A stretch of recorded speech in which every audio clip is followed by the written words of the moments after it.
መንግስት ባወጣው አዲስ ህግ ምክንያት የሚወረሱ ንብረቶች ይፋ ተደርገዋል። በዚህ ህግ መሰረት የንብረቱ ግለሰብ በሌለበት ጭምር የሚወረስበት አሰራር መሆኑ ታውቋል። በሌላ መረጃ ደግሞ የመብራት ቆጣሪዎች ሙሉ ለሙሉ ሊቀየሩ መሆኑን ሰምተናል። በዚህም መሰረት በአዲስ አበባ በመጪው ዓመት ቢያንስ 500,000 ነባር የኤሌክትሪክ ቆጣሪዎች ሙሉ ለሙሉ ይቀየራሉ ተብሏል። ሰላም ቤተሰቦቻችን፣ መረጃዎቹን የት ሀገርና የት ከተማ ሆናችሁ እየተከታተላችሁ እንደምትገኙ በሐሳብ መስጫው ላይ ጻፉልን። በየትኛው ርዕሰ ጉዳይ ላይ መረጃ እንድናቀርብላችሁ እንደምትፈልጉ ማሳውቁን። አሁን ዝርዝር መረጃዎቹን አንድ በአንድ ወደ እናንተ እናደርሳለን። እስከ መጨረሻው አብራችሁን ቆዩ። መንግስት ባወጣው አዲስ ህግ ምክንያት የሚወረሱ ንብረቶች ይፋ ተደርገዋል። ምንጩ ያልታወቀ ንብረትን በተመለከተ ተጠርጣሪው በሞት ቢለይ ወይም ደግሞ ከሀገር ቢሸሽ ንብረቱ እንዲታገድና ጉዳዩ ተጣርቶ ግለሰቡ በሌለበት እንዲወረስ እንደሚደረግ ተገልጿል። አዲስ በወጣው የንብረት ማስመለስ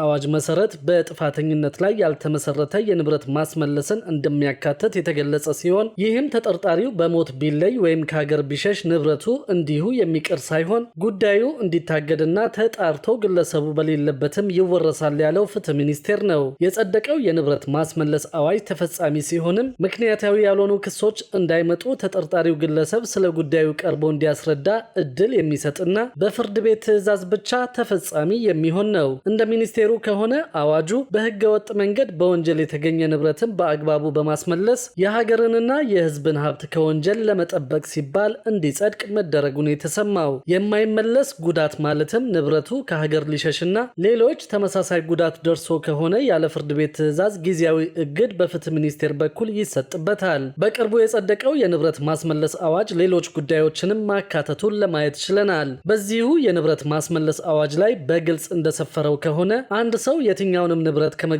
በፊት ሻጭ ያንን ንብረት ሲያፈራ የገቢው ምንጭ ምን ነበር፣ እንዴት አፈራው፣ ያፈራው ንብረትስ በህጋዊ መንገድ ነው ወይ የሚለውን ማረጋገጥ እንደሚገባ በግልጽ መቀመጡ ታውቋል። ስለዚህ ንብረቱ ህጋዊ መሆኑን ማለትም ቤቱ በሻጩ ስም መሆኑን፣ ይህም ማለት ካርታና ፕላን በሻጩ ስም መሆኑን፣ ተሽከርካሪ ከሆነ ደግሞ ሊብሬው በሻጩ ስም መሆኑን ብቻ አይቶ ግዢ መፈጸም በገዢው ግለሰብ ላይ ኪሳራ ሊያስከትል እንደሚችል ይደነግጋል። ንብረት የሚገዛው ሰው ገንዘቡን በህጋዊ መንገድ ቢያገኘውም ሻጩ ግለሰብ ንብረቱን ያገኘበት መንገድ ህጋዊ አይደለም ከተባለ ንብረቱ በመንግስት ሊወረስ የሚችልበት እድልም ይኖረዋል ማለት ነው። ስለዚህ ገዢ የሆነ ማንኛውም ግለሰብ ወይም ቡድን ንብረቱን ከመወረስ ለማዳን የተለያዩ እርምጃዎችን መውሰድ አስፈላጊ መሆኑ ታውቋል። ሻጩ ግለሰብ የሚሸጠውን ንብረት እንዴት አፈራው፣ የገቢ ምንጩስ ምን ነበር፣ አሰራሩ እንዴት ነበር፣ ለመንግስት የሚከፍለው የታክስና የግብር መጠን ካፈራው ንብረት አንጻር ምን ይመስላል የሚለውን ማረጋገጥ እንደሚገባ አዋጁ ያስገድዳል።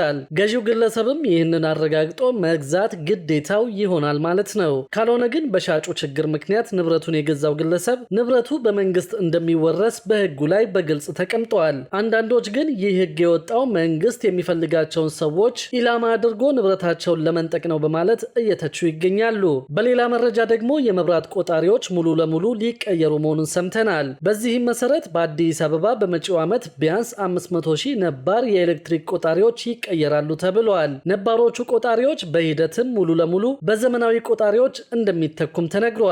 እስካሁን በሙከራ ደረጃ የቆየው አዲሱ ቆጣሪ ደንበኞች ካሉበት ሆነው የኤሌክትሪክ ፍጆታቸውን የሚያውቁበት እንደሆነ የኢትዮጵያ ኤሌክትሪክ አገልግሎት መረጃ ያመለክታል። ዘመናዊ የሆኑት ቆጣሪዎች ደንበኞች ወደ ተቋማት መሄድ ሳያስፈልጋቸው በስልካቸው ብቻ ካርድ እየሞሉ የሚጠቀሙበትን ስርዓትም የያዙ እንደሆኑ በአገልግሎቱ የኤሌክትሪክ ኔትወርክ ቁጥጥር ኃላፊ አቶ ዘሪሁን አበበ ተናግረዋል። በአዲስ አበባ ካሉ የኤሌክትሪክ አገልግሎት ደንበኞች 400,000 ያህሉ የቅድመ ክፍያ ካርድን በመጠቀም አገልግሎት የሚያገኙ ናቸው ተብሏል። በዚህ የቅድመ ክፍያ ካርድ አገልግሎት ላይ በየጊዜው የተለያዩ ቅሬታዎች እንደሚነሱ አቶ ዘሪሁን ተናግረዋል። ዘመናዊዎቹ ቆጣሪዎች እነዚህን ቅሬታዎች ያስቀራሉ ተብሎ እንደሚጠበቅም ኃላፊው ጨምረው ተናግረዋል።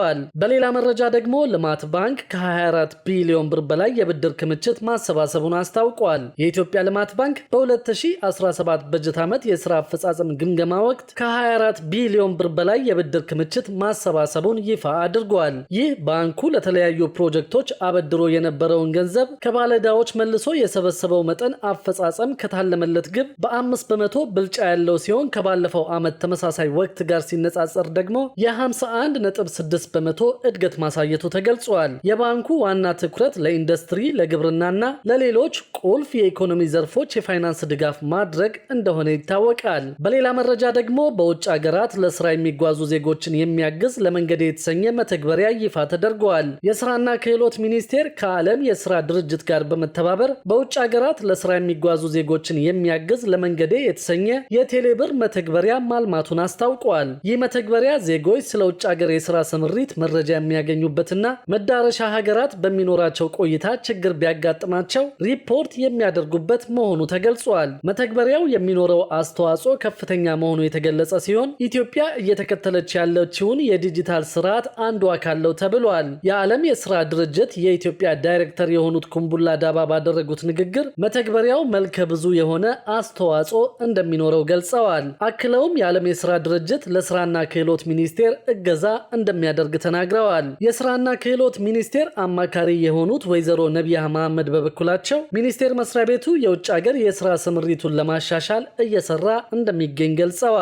ይህ መተግበሪያ የዚሁ አካል ነው ያሉት አማካሪዋ በመዳረሻ ሀገራት የሚገኙ ቆንስላዎች መገኛ ችግርና አደጋ ሲደርስባቸው የሚጠቀሙበት መንገድ በሀገር ውስጥ የሚገኙ የምርመራ የጤና ማዕከላት እንዲሁም ደግሞ ውጭ ሀገር ሰርተው ሲመለሱ በሀገር ውስጥ የሚሰሩበትን የስራ አማራጭ የያዘ ነው ብለዋል። እንዲሁም ደግሞ ሚኒስቴሩ ዜጎች መብትና ግዴታቸው ተጠብቆ በውጭ ሀገር ከሚፈጠሩ የስራ ዕድሎች ተጠቃሚ እንዲሆኑ በሰፊው እንደሚሰራ ገልጸዋል። መተግበሪያው አማርኛና ኦሮምኛን ከሀገር ውስጥ ከውጭ ሀገራት ደግሞ በአረብኛና እንግሊዝኛ ቋንቋዎች አገልግሎት የሚሰጥ መሆኑ ተጠቁመዋል።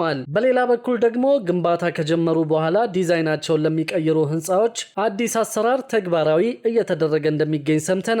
የግንባታ ሂደት ከጀመሩ በኋላ የህንፃ ዲዛይናቸውን በመቀየር የጥራት ችግር ሊያስከትሉ የሚችሉ ህንፃዎችን አስቀድሞ እንዲያስተካክሉ ለማድረግ እየተሰራ እንደሚገኝ የኢትዮጵያ ኮንስትራክሽን ባለስልጣን ያስታወቀው። ባለስልጣኑ የህንፃ ግንባታ ሂደቶችን በተመለከተ እንደ ሲሚንቶና አሸዋ የመሳሰሉ በሀገር ውስጥ የሚመረቱም ሆነ ከውጭ የሚገቡ የኮንስትራክሽን ግብዓቶችን ቁጥጥር እንደሚያደርግ በባለስልጣኑ የፕሮጀክትና ግንባታ ቁጥጥር መሪ ስራ አስፈጻሚ ኢንጂነር በረከት ተዘራ ተናግረዋል።